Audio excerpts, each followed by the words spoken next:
बिस्मिल्लाहिर्रहमानिर्रहीम अस्सलाम वालेकुम वरहमतुल्लाहि वबरकातुहू। माशाल्लाह अल्हम्दुलिल्लाह आज मैं बीफ कीमा और करेले की रेसिपी लेकर आई हूँ। तो ये देखिए कीमा मैंने खुद ही तैयार किया है घर पे ही। तो इसको अब मैंने डाल दिया एक छलनी में और नीचे बाउल एक रख दिया है। इसको मैंने थोड़ा सा विनेगर और नमक डाल के तो अच्छी तरह इसको धो लेना है।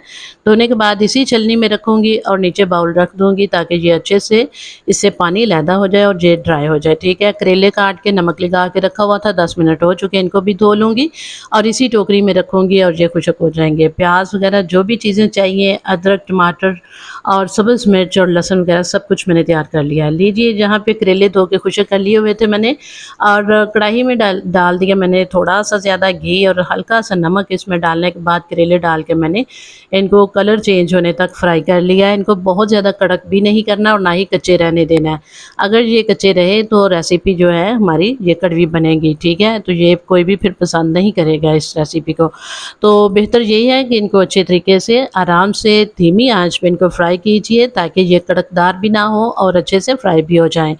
तो करेले तो मैंने निकाल लिए, उसी घी में मैंने अदरक, लहसुन और जो गरम मसाला है ना साबुत, इसको मैंने कूट के ये डाल दिया और थोड़ा सा कलर चेंज करने तक मैंने इनको फ्राई किया हल्का सा। और फिर इसमें कीमा डाल के इसको मैंने फ्राई किया 2-3 मिनट तक, इसका कलर चेंज हो गया। फिर इसमें मैंने प्याज जो है 4 से 5 अदद थे दरमियाने साइज़ के कटे हुए, ये डाल दिए। साथ ही हल्दी डाल दी, साथ ही इसमें मैंने सुरख पिसी हुई मिर्च डाल दी और नमक भी डाल दिया, जो आपको दिखा नहीं सकी। आप अपनी मर्ज़ी से ये चीज़ें कम या ज़्यादा डाल सकते हैं। ठीक है, अच्छा, इसके बाद फिर मैंने टमाटर कटे हुए डाल दिए इसमें, 4-5 टमाटर इसमें डाले। टमाटर ज़्यादा जाते हैं इस रेसिपी में, तो टमाटर जो है ये काट के ये डाल दिया और सब्ज़ मिर्चें 4-5 डाल दी काट के। ठीक है, इनको 2 मिनट के लिए धीमी आंच पे मैंने रखा, ज़रा ये नरम हो गए सारी चीज़ें। तो फिर इनमें अब मैं थोड़ा सा देखूँगी कीमा किस कंडीशन में है, तो इसके हिसाब से मैं फिर इसमें पानी डाल दूँगी। 1.5 गिलास पौने 2 गिलास मैंने पानी डाल दिया ताकि अच्छे से कीमा भी गल जाए और ये टमाटर, प्याज वगैरह भी सब कुछ जो है ना ये नरम हो जाए और अच्छे से इसकी भुनाई हो पाए। ठीक है, ठीक है जी। पानी जो है अच्छे से मैंने अब ड्राई कर लिया है, इसको मैंने दरमियानी आंच पे पकाया है और पानी खुश्क हो चुका है, सॉफ्ट हो चुके थे प्याज भी और टमाटर वगैरह भी और कीमा भी। ठीक है, तो जब ये पानी मुकम्मल खुश्क हो गया, इसमें मैंने जो फ्राई किए हुए करेले डाल दिए